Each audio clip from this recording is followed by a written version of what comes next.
सुनील तटकरे असतील नाहीतर प्रफुल्ल पटेल असतील, काही झालं तरी भाजपमधूनच लढणार आहे. उगाच आपण इथे टाइमपास करत बसायचं आणि कशाला, त्यांचं ठरलेलं आहे ऑलरेडी. ते ठरलेत आणि 22 आमदारांचं ठरलेलं आहे.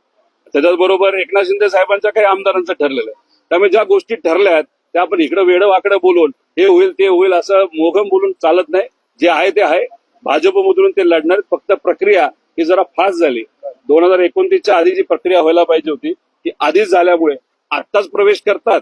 पण आता प्रवेश केला तर परत इलेक्शन होईल आणि जर परत इलेक्शन तटकरेंचं त्या ठिकाणी झालं तर ते काही निवडून येणार नाही, कारण शिंदे गटच त्यांना त्या ठिकाणी पाडेल. घड्याळाच्या पक्षातले 22 आमदार घेऊन ते भाजपमध्ये जाणार असं ठरलंय. असं नाही, ते काही घेऊन जाणार असं होत नसतं. भाजपलीच ट्रॅप लावलेला आहे आणि त्या ट्रॅपमध्ये बरेच आमदार हे अडकलेले असं कुठेतरी लोकांची चर्चा आहे.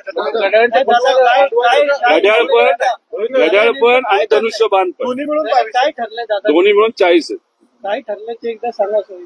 नेमकं काय 22 जाणारे अजून काही काय करतो, माझ्याकडे एक ऍफिडेव्हिट येईल सगळ्या 22 लोकांचं. ते आलं की मी देतो तुम्हाला, पहिलं तुम्हाला पाठवतो. विषय एवढाच असतो, 22, 23 का 22.5 का हे मला नाही सांगता येणार. विषय एवढाच आहे की लोक आहेत जी संपर्कात आहेत. आता तुम्ही मला बघा, विखे पाटील साहेबांना श देण्यासाठी कोल्हेंना तिथे एमएलसी बनवलं. आता कोल्हेला तिथे एमएलसी बनवला असेल तर मग तिथला जो दादांचा पक्षातला आमदार आहे काळे, हे काय यांच्याच पक्षातून उभे राहतील का? मोकळं झालं ना तिथून, त्या ठिकाणी बीजेपीतून ते उभे राहतील. आता तुम्ही इतर ठिकाणी सुद्धा बघितलं तर ऑलरेडी रणनीती. आता तुम्हाला मावळचा आमदार काही ह्या पक्षात राहील असं वाटतं का? तो जाणार आहे भाजपमध्ये. अहो हे सगळं सगळ्यांना माहिती आहे. उगाच आपण पतंग उडवत मी किती प्रेमाचा, मग मिठी मारणं आणि रडून रडून किती वेळा रडणार. माझं एवढंच म्हणणं आहे, दादांसाठी आता कुणीही त्यामध्ये डोळ्यात पाणी आणू नका, प्रयत्न करा, लढा.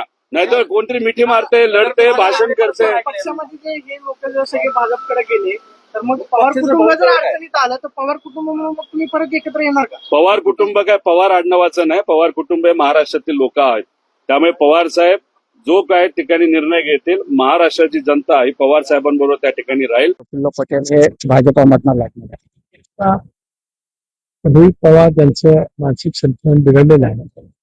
ते स्वतः भारतीय जनता पक्षामध्ये जाण्यासाठी अनेक वेळेला इच्छुक होते. त्यांनी आमच्या निष्ठेचं, आमच्या पुरोगामी विचाराचं काही गप्पा मारण्याचं काही कारण नाही.